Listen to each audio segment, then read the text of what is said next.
Good afternoon. It's the 11th of June, 2026, and I'm Reg Knight.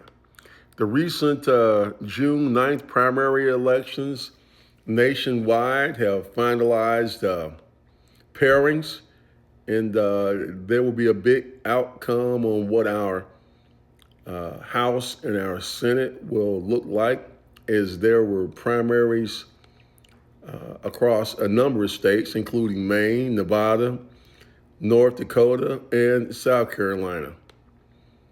This will set the stage for the November 3rd election. And for Democrats and progressives, there is very much at stake. I think two um, contests in my mind stick out to be the most important. In Maine, where Democrat Graham Plattner and Susan Collins are going to go head to head. We know that Susan Collins and her concern have been a thorn in the side of progressives for many years, but this Graham Plattner could be problematic. And he stands a good chance of unseating Susan and give us at least +1 in that area as far as the Senate goes. In California, that's the catalyst that caused Trump to melt down on international television, accusing them of fraud and cheating, as they just wanted to be sure that they counted every vote. And he's butthurt because none of his candidates will be vying for California's governorship. I think the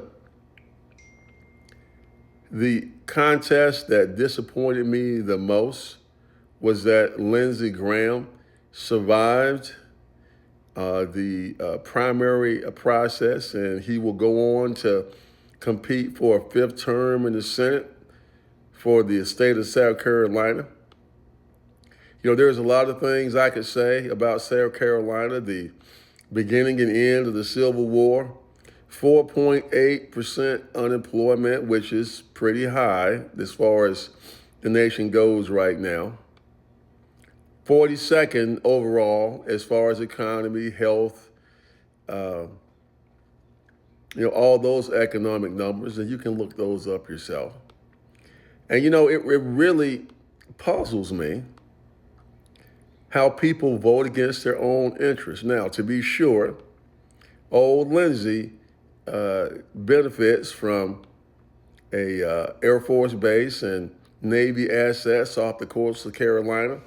So they get contracts that elevate their numbers. But once again, who gets that money?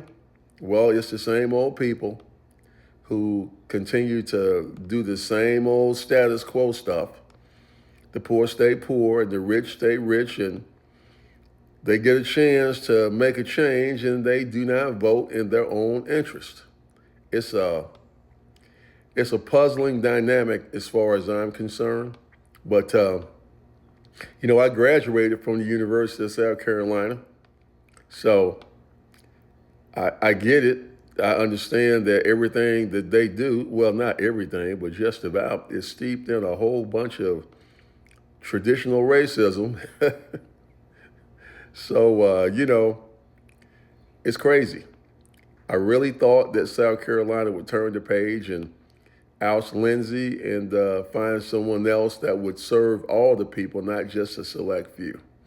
So, okay, South Carolina, let's just see if Lindsey has the stamina to get past November 3rd.